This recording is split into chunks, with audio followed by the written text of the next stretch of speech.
Мен айтайын деп жатқаным, негізі бізде Орта Азия және СНГ-дағы еркектер командасы құрды ғой, Паша. Мына отырған бірінші линиясы бәрі еркектер командасы. Міне көрдіңіздер ме, мәселе қайда жатыр.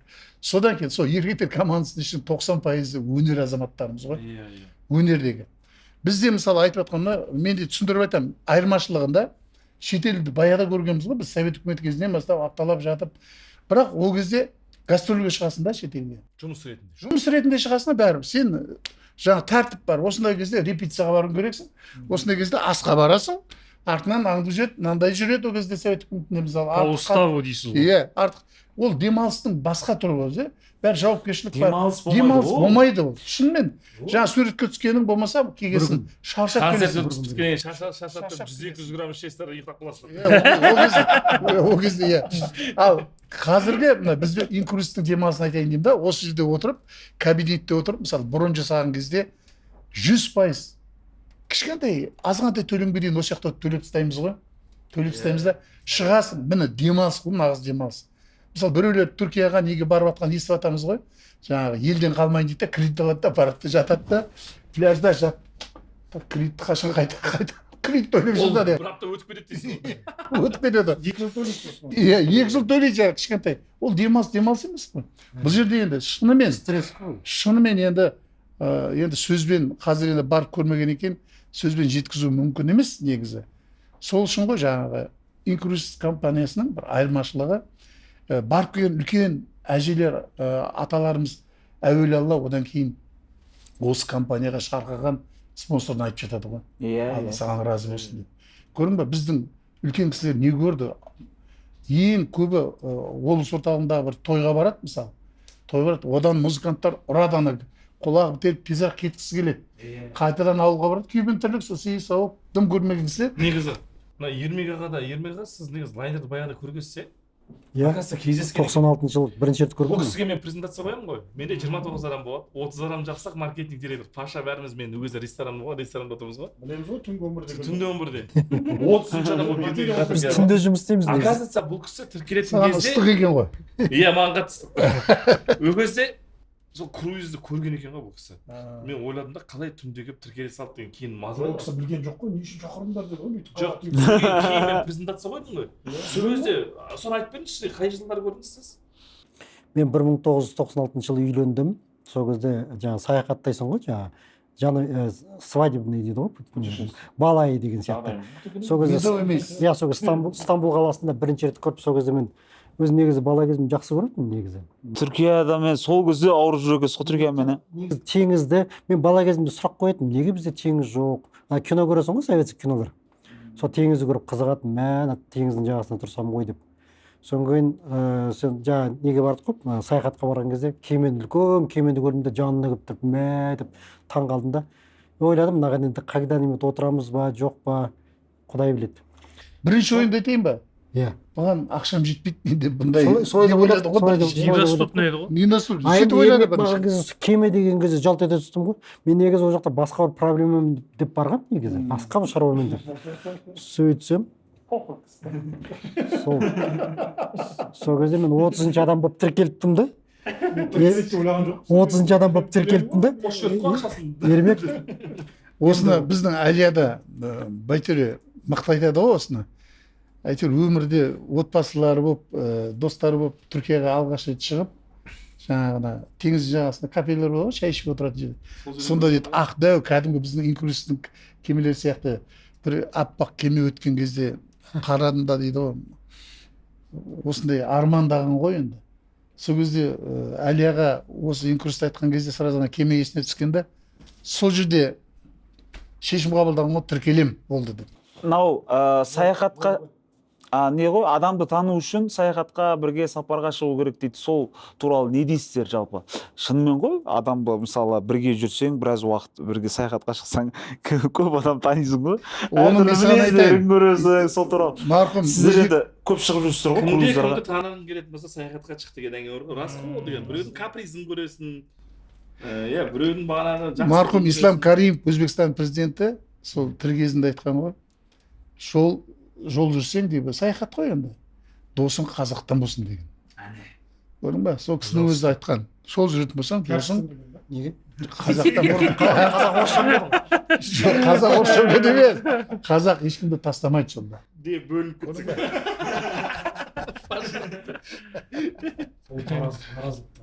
Иә, иә. Енді біздің компанияға көбісі әйелдер кіреді ғой. Мысалы, испанецтер, Жапонияда, Кореяда, мысалы, көбісі ер азаматтар жұмыс істеп жатыр да. Ал бізде, мысалы, Россияда, Украинада, Қазақстан, Өзбекстан, Қырғызстан көбісі әйелдер істеп жатыр. Неге негізі? Иә. Негізі бұл батыс жұмыс істеп ойлайды ғой. эмоциональный бизнес дейді ғой. Бизнес даже емес, жалпы инклюзив туралы айтқан кезде сразу лайнер, кеме, вечерний көйлек, каблук, ресторан, андай ше. И уже эмоцияң кетеді. Сөйтіп бір аяғы уже лайнерде, кемеде. Бірақ біз именно партнер ретінде кірдік та. Бизнес. Иә, жалпы екі жол бар. Бірінші жол тек клиент ретінде өзің үшін кіресіз, ақшаны жинайсыз, броньдайсыз, саяхаттайсыз. Бұл Иә. екінші жолы партнер ретінде кіресіз, уже табысқа шығасыз, мүмкіндігі бар. Мысалы, мен ойымша инкрузис жалпы бұл не? Мен ойымша бұл образ жизни деп аталады ғой. Образ жизни қазақша қалай болады? Стиль жизни, образ жизни. әдет-каландыру Өмірлік образ. Мағына ғой өмірдің, Иә. өмір сүру бір мағынасы, иә. Көбісі бізде по найму дейді ғой, айлық. Алдамалық жұмыс. Иә, айлық и зона комфорта деп аталады бұл. Зона комфорта. Айына айлық алады, кредит төлейді, коммуналка төлейді, анау оқу төлейді, детский сад төлейді, болды. Ақшам бітеді, сосын қайтадан айлық күтеді. Сөйтіп өмір өтеді ғой. Ал бізде қазір мысалы инкрузис арқылы мен айта алмаймын, вообще необычный өмір ғой кәдімгідей. Күшті ғой. Иә, кайф. Мысалы ранг сеньор маркетинг директор мысалы миллион теңге былай айтқанда $2000. Енді айына миллион теңге, сосын тегін саяхат, осы жұмыс кім тастайды деген сияқты, иә. То есть бұл осындай жұмыс жоқ қой жалпы. Жоқ, иә. Жоқ. Бүгін осы жердесің, ертең Римда жүрсің. Иә, миллион теңге алу үшін білмеймін мен қайда жұмыс істеу керек. соңы 8 сағат жұмыс істемейміз ғой. Майкл Хатчисон бар ғой, бізге Иә. осы 7-8-9 келді ғой мында Иә, Алматыға. Сол кезде мен қызыма айтамын дейді да, өзім туған қызымын жақында ғана оқу бітірді ғой, көрмейді ғой, инстаграмнан салып қойыпты рилс етіп. Сонда айтады, қызыма айтады, қызы ветеринар, мал дәрігері. Сөйтіп қызыма айтты дейді, сен қанша төлейді деп айттым дейді да, сенің жұмысыңа, сен ветеринар болған үшін сағатына $10 төлейді екен. Сонда есептесе айына $2020 шығады екен да. Соны 7-8 жыл оққан екен. Енді айтам дейді, сен не қыласың онда, сен маркетинг директор болсаң, сол ақшаны бізден табасың ба деп айтты. Өзінің қызыма айттым дейді. Ойлашы. Мысалға, рас қой. Иә, иә. Рас қой. Орысша мақал бар ғой, сондай нет пророка в своем отечестве дейді ғой. Мысалы біздің жақын туыстар сенбейді ғой, мысалы. Ондай да бар да, мысалы. Иә, ол бар. Менің туған Қазір менде қарындасым, бесеуімізде 5 түрлі 5 сияқты. туған қарындасым мен 4-ші рет барып келген кезде тіркелген ғой. Мен айтамын, сен сену үшін мен 4 рет баруым керек деп. Сол ғой. Біздің туғандарымыз даже сенбейді, туыстарымыз, ағайындар. Компанияға қазір жалпы 8 жыл болды. 8 жылдың ішінде почти 1,5 миллион адам қазір біздің компанияда. 205 мемлекетте істеп тұр ма? Енді қараңыз да, 1,5 миллион адам тіркелген инкрузиске, ал Қазақстанда 20 миллион халық бар. Бұл әлем бойынша 1,5 миллион тіркелген. Иә. Сондықтан қараңыздар, бұл жер кәдімгідей былай айтқанда әлі Рынок сустой дейсің. иә, бос нарық, бұл жерде Поле непаханное дейді ғой. кіріп, сіздер ақша тауып, тегін саяхаттап мүмкіндік бар кезде, мен мысалға адамдарды шақырамын да, енді маған бір анекдот есіме түсіп отыр. Бір жерде су басады ғой. Енді біздің жұмысқа келеді да кішкене. Су бар ғой енді. Иә, сөйтіп анау айтады ғой ана кісі. Енді өтіп бара жатады ғой қасынан қайықпен. Саған, секіріп қайыққа кеттік десе, жоқ маған қазір Құдай өзі көмектесем деп айтты. Иә, иә. Екінші кісі келеді, үшіншісі келеді, отырмайды, Құдайдың өзі көмектеседі. Сөйтіп батып кетеді, Құдайдың алдына барады. Құдай ренжиді, мен сенің айтқандарыңды істедім, осылай құлшылық қылдым саған. көмектеспедің, суға батырып жібердің десе. 5 уақыт намазым. 3 қайғы жібердің ғой, қайда қарадың деп айтады. Иә, Сол сияқты. мүмкіндік. Иә, мүмкіндік та бұл дейтін мысалға енді ащы шындық былай айтқанда. Мысалға біз инклюз туралы айтпай жатқан адам жоқ қазір. Инстаграмда болсын, өте көп. иә, Фейсбукта болсын, көп адамдар айтып жатыр. А бірақ адамдар, мен енді ұсынысымда бұл кеңес деп, мен енді дәл маған келсін деп айтпаймын, бізге келсін деп айтпаймын. Адамды да таңдау керек, кімге бара жатсаң, сені жетектеп алып жүре ала ма? Мысалға мен өзімнің партнерларыммен круизге бірге бардым. Дұрыс. Ілестіріп, қолдарынан сүйреп, регистрациядан өткізіп, кемеге отырғызып, бір апта Гид болып дейсің ғой. Гид болдым. Барша қарағаннан 4 рет бардым ба, сол клиенттер үшін барды ғой. Иә, сол мен келемін де 10 күннен кейін тағы кетіп қаламын. Иә. Сол енді көрдің ба? Тегін компания беріп жатса, Руслан, сен саяхатта деп ақша беріп жатса, мен неге бармын? Сен енді сөзің аузында есіңде ма бір недіңе Дубайдағы недегі таксистерден танып алыпты ғой уже, иә? Таксистер танып алыпты ғой уже. Гид. Гид па? Иә, мен бір гидпен танысам. Хабиби дей ма? Welcome, Руслан деп күтіп алады. Аманда. Сөйтіп те аты Файсал. Бір апта 10 күн бұрын болып кеткен ғой сол жерде. Сөйтіп мен Файсалға жаздым. Екінші күні сол Аманға ертедім. Файсал келе жатыр. Ол мен дұрыс түсінбей қалған, менің адамдарым келе жатыр деп түсінген ғой. Окей, күтіп аламын деп жазады да маған. Сосын мен айтамын, мен өзім келе жатырмын. Анау қуанғанын көрсем, қой, сен келе жатсың, болды, брат. Мен қазір сені бүйтіп қарсы аламын. Не деп жазайын дейді. Мен атым Руслан десем, окей, болды, ары қарай сам придумай дейді да. Welcome, Руслан күтіп алады. Күтіп алған еш нәрсе емес қой тағы. Сөйтіп шығып жатса, бетімнен сүйе болмаса да. Ана артта ойбай, ағасы таниды екен ғой мына жақта. Негізі Қызық болған. өте керемет. Баяғыда біздің мысалы талай қазақтарды көрдік қой, Америкаға барып ақша тапқысы келеді да, соны армандайды, виза алғысы келеді. Әлі де кетіп барып жатыр. Әлі де соны армандайды да, work and travel мен студенттер сол барғысы келеді мысалы. Негізі қазір Америка сенің әр адамның үйіне өзі келіп тұр да. Мә, жұмыс жаса деп ше. Ол бүйтіп визаға сонша ақша шашылмай. Мен, пожалуйста, $295 үлкен международный бизнес, пожалуйста, қолыңда. Ең жақында кім круизға барады? Мен Ермек сен ба? июньнің 10-ында қалайсың? Барселона. Европа ма? Испания, Италия, Франция, Европаға кетіп Қанша адам болып барасың? 30 адам алып баратырмын. Әне. Бірге. 30 адам алып баратырмын. Мен достарым тоже сопровождать етіп Европада болған ғой енді бір рет енді. Мен направление өзгертем ба деген, мен осыдан кейін өзіме сөз беріп жатырмын, мен направление өзгертейінші деп ше.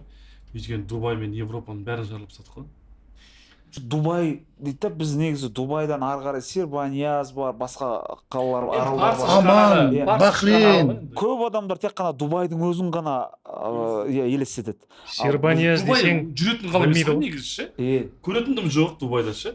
Оған қарағанда кішкене Абу-Дабида мешіт бар еді, оны көре аласың. Дохада жүр. Сербаниязда жатқан дұрыс та, зоопаркын көріп. Сербанияз негізі тек сумен барасың ғой. Самолет ұшпайды, пойыз жүрмейді. Ал көбісі енді Дубай дегеннен кейін енді, конечно, паршы ғана айтсаң, Дубай еске түседі, содан кейін айтасың да Дубай деп.